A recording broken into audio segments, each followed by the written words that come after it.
उद्धवजी यांचा नेहमीच मानसन्मान इंडिया आघाडीतले सर्व नेते करत असतात. राज्यातील आणि देशातील राजकारण बदलत चाललंय आणि त्यामध्येच नरेश म्हस्के यांच्यासारखे नेते बावचळले आहेत. सगळे ताकद उद्धवजींच्या विरोधात वापरून सुद्धा आज उद्धवजी सुद्धा त्याच ताकदीने लढत आहेत. नरेश म्हस्केने एक ट्विट केलं आहे, अरे अरे काय तुमची किंमत, उद्धव ठाकरे शिवरायांचा वारसा सांगणारे ठाकरेंच्या मीटिंगमध्ये जाऊन शेवटच्या रांगेत बसायला. खरं तर काल इंडिया आघाडीची बैठक होती आणि या बैठकीच्या आधी उद्धवजींनी इंडिया आघाडीच्या वरिष्ठ नेत्यांशी चर्चा केलेली आहे आणि खरं तर आपण बघितलं असाल की ते प्रेझेंटेशन होतं आणि प्रेझेंटेशनमध्ये कोणी कुठे बसावं या संदर्भात आपण प्रेझेंटेशनमध्ये घेतलात आणि निश्चितपणे उद्धवजी यांचा नेहमीच मानसन्मान इंडिया आघाडीतले सर्व नेते करत असतात आणि खरं तर म्हणूनच आज आपण बघितलं असाल की राज्यातील आणि देशातील राजकारण बदलत चाललंय आणि त्यामध्येच नरेश म्हस्के यांच्यासारखे नेते बावचळले आहेत आणि त्यामुळे ते असं काहीतरी ट्विट करत आहेत. त्यामध्ये शीतल मातांनी पण अशी टीका केली की इंडिया आघाडीत उद्धवराव विश्वप्रवक्ते पिगमींची ही जागा इंडिया टीम उद्धव ठाकरेंचे फोटो ट्विट करत खरं तर आपल्याला माहिती असेल की सगळे ताकद उद्धवजींच्या विरोधात वापरून सुद्धा आज उद्धवजी सुद्धा त्याच ताकदीने लढत आहेत आणि त्याच सन्मानाने संपूर्ण देश त्यांना बघतोय आणि त्यामुळे अशा ट्विटमुळे ज्यांची खरं तर आरोप त्यांच्यावर कसे कसे होते हे आपण सगळे बघितलेलं आहे. त्यामुळे त्यांच्या आरोपाला ट्विटला काही अर्थ नाही.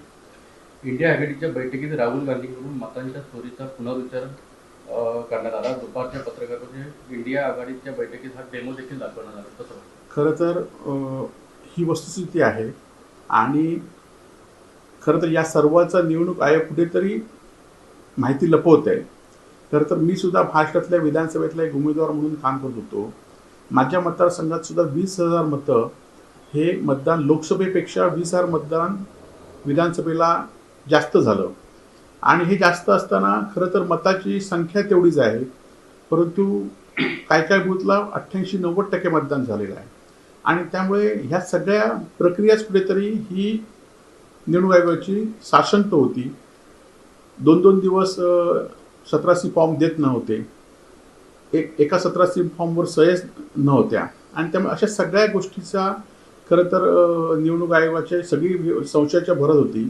परंतु त्यावेळी आम्ही निवडणूक आयोग ही एक त्रयस्थ यंत्रणा म्हणून आम्ही त्याच्याकडे बघत होतो आणि त्यामुळे आमच्याकडनं खरं तर उमेदवार पक्ष इंडिया आघाडीच्या सर्वजणांनी त्यावेळी चूक झाली आणि ही चूक आता वारंवार होता कामा नये म्हणून राहुल गांधींनी जो स्टँड घेतला आहे तो महत्त्वाचा आहे आणि त्या स्टँडच्या दृष्टीने सगळ्याच लोकशाही मानणाऱ्या नागरिकांनी त्या स्टँडकडे राहुल गांधी म्हणून बघता कामा नये, इंडिया आघाडी म्हणून बघता कामा नये, तर लोकशाहीला मानणारा सदस्य म्हणून आपण पाहिले पाहिजे असं माझं स्पष्ट मत आहे.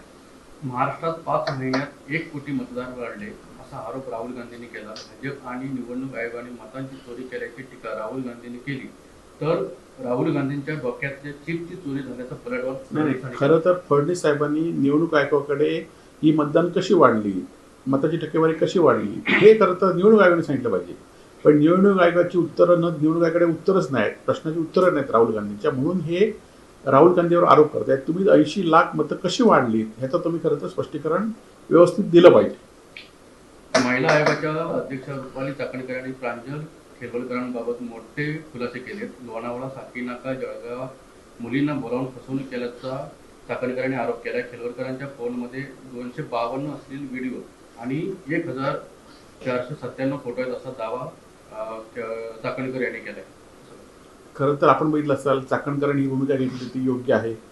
जर काही दोषी असतील तर दोषींवर कारवाई झाली पाहिजे, परंतु राजकीय आहे म्हणून त्याच्याकडे तुम्ही जसं बघताय तसं इतर महिलांवर सुद्धा अन्याय अत्याचार होत असतात. आपल्या पुणे जिल्ह्यातील सुद्धा महिला हुंडाबळीची बळी ठरली, त्यावेळी आपण ह्या सगळ्या गोष्टी केल्या पाहिजे होत्या, तर त्या महिला तटस्थपणे काम केलं असं म्हटलं असतं. परंतु राज्यामध्ये अशा अनेक जिल्ह्यामध्ये अशा अनेक घटना घडत आहेत, त्याच्याकडे सुद्धा तुम्ही त्याच दृष्टिकोनातून बघा म्हणजे महिलांना न्याय. रोहिणी खडसे आणि माझं तोंड बंद करण्यासाठी सरकारने उपद्रव सुरू केल्याचा असा आरोप एकनाथ खडसेंनी केला. मुलींच्या तक्रारी आल्या असेल तरच गुन्हा दाखल झाला पाहिजे.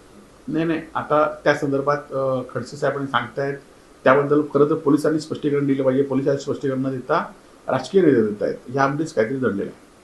मनसे युती इंडिया आघाडीबाबत उद्धव ठाकरे यांनी मोठं वक्तव्य केलंय. मनसेसोबतच्या युतीसाठी तिसऱ्याची गरज नाही आणि निर्णय घेण्यासाठी दोघेही भाऊ खंबीर असल्याचं ठाकरेंनी म्हटलं. नाही, उद्धवजींची भूमिका स्पष्ट सांगितलेली आहे. ते योग्य निर्णय घेतील आणि ते दोघेही सक्षम आहेत.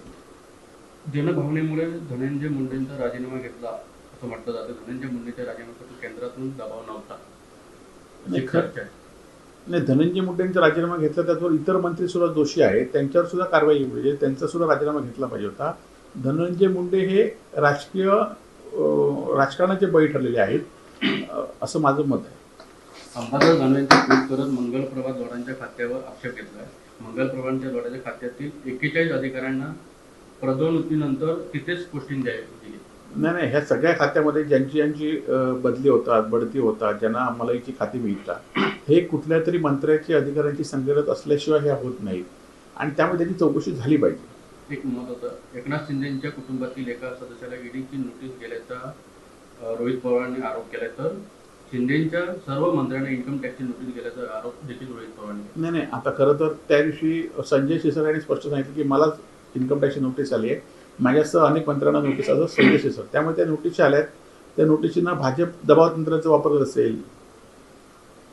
उद्धव ठाकरेंना धनुष्यबाण मिळण्याची शक्यता वाढलेली आहे. आमचीही त्याच दिशेने वाटचाल सुरू आहे. आम्हालाही घड्याळ मिळण्याची शक्यता असल्याचं रोहित पवार. निश्चितपणे चिन्ह आमचंच आहे, ते आम्हाला मिळालं पाहिजे.